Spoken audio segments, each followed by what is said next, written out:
एल्कोहलों और फिनोलों के विरचन के बाद आपकी टेक्स्ट बुक में जो एनसीईआरटी की बुक आपको है, पेज नंबर 349 पर एक अच्छा क्वेश्चन आपको दिया गया है पार्ट नहीं प्रश्नों में 11.9।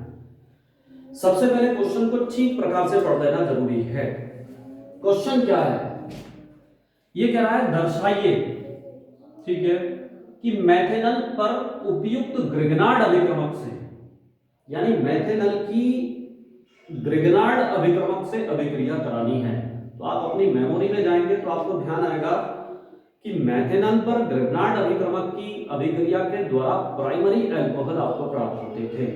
ठीक, उस समीकरण को मैं जरा यहां पर पहले प्रदर्शित कर देता हूं ताकि आपको ध्यान आ जाए।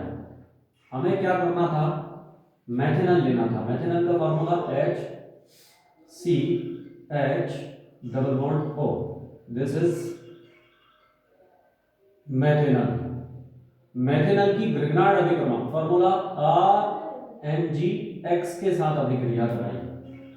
सो R यहां पर जाकर के जुड़ जाता है और एक योगात्मक यौगिक आपको प्राप्त होगा HCH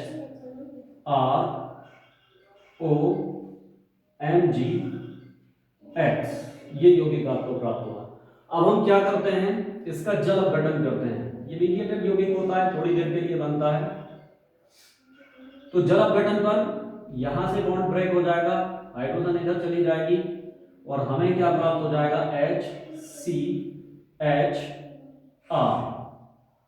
ठीक, OH और प्लस MgOH और X, this is a primary alcohol.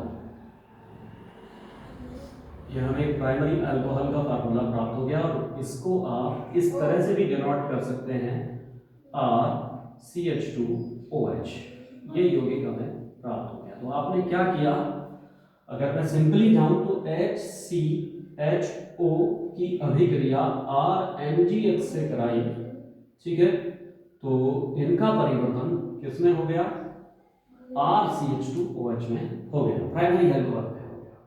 ठीक, तो ये अब हमारी मूल समीकरण है, बेसिक समीकरण है। इसी को सिद्धांत बना करके हमें अपने क्वेश्चन को सॉल्व करना है। अब उसने कहा कि मेथेनल पर अभिक्रिया कराई और हमें नहीं पता कि ग्रिग्नार्ड अभिक्रमक के रूप में हम किसका प्रयोग कर रहे हैं, लेकिन हमें यह पता है कि एक अभिकारक मेथेनल है और उत्पाद एक बार ये बन रहा है एक समीकरण में, एक बार ये बन रहा है, ये हमें ध्यान में रखना है। चलिए, इट्स वेरी इजी, शुरुआत करते हैं। देखिए, अगर इस उत्पाद की तुलना इस उत्पाद से की जाए तो एक बात मुझे स्पष्ट रूप से समझ में आती है कि ये वाला हिस्सा R के बराबर है।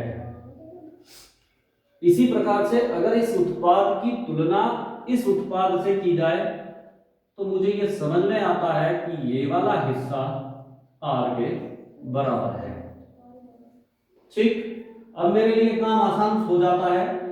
यहां पर पहले वाला जब मुझे उत्पाद बनाना है, ठीक, तो मेथेनल तो लेना ही पड़ेगा मुझे कि मेथेनल की अभिक्रिया किससे करानी है, ग्रिग्नार्ड अभिक्रमक से।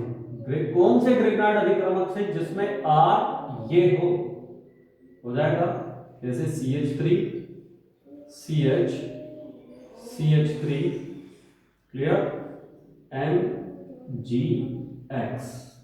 तो ये कंप्लीट ये वाला हिस्सा जिसको मैं ब्रैकेट में ले रहा हूं, ये क्या है आपका R, ठीक है। फिर योगात्मक अभिक्रिया होगी, मीडिएटर यौगिक प्राप्त होगा। आप जानते हैं आप क्या करते थे, इस वाले यौगिक को यहां पर अटैच कर देते थे, ऐसे करते थे ना आप लोग, ठीक है। तो इसको यहां पर अटैच कर देते हैं, कैसे, HCH, इसको जोड़िएगा CH CH3 CH3, ठीक, और ऊपर OMgX।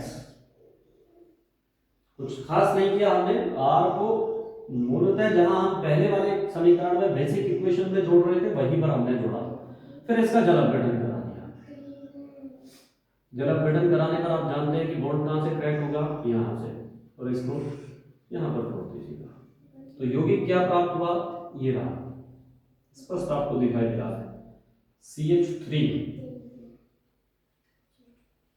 CH3, ये रहा CH3 CH और इसी से कौन, इस CH से कौन जुड़ा हुआ है, CH2 एंड OH, ठीक, और plus MgOH and X।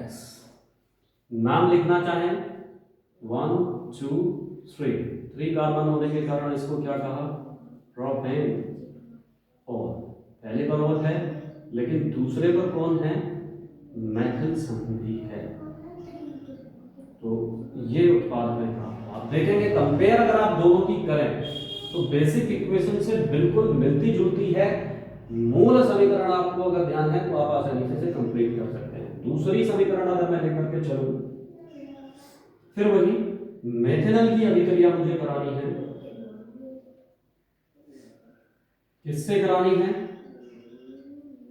RMGX से। अब की बार R क्या है, ये है, तो लीजिए साइक्लिक यौगिक है, और MgX ये गणनार्ड अभिक्रमक है, डजंट मैटर, योगात्मक अभिक्रिया संपन्न कीजिएगा, इसे यहां डबल बॉन्ड पर वाले कार्बन पर जाकर के जोड़िए, तो CH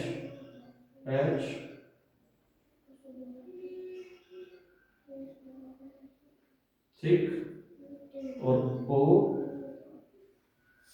OMgX।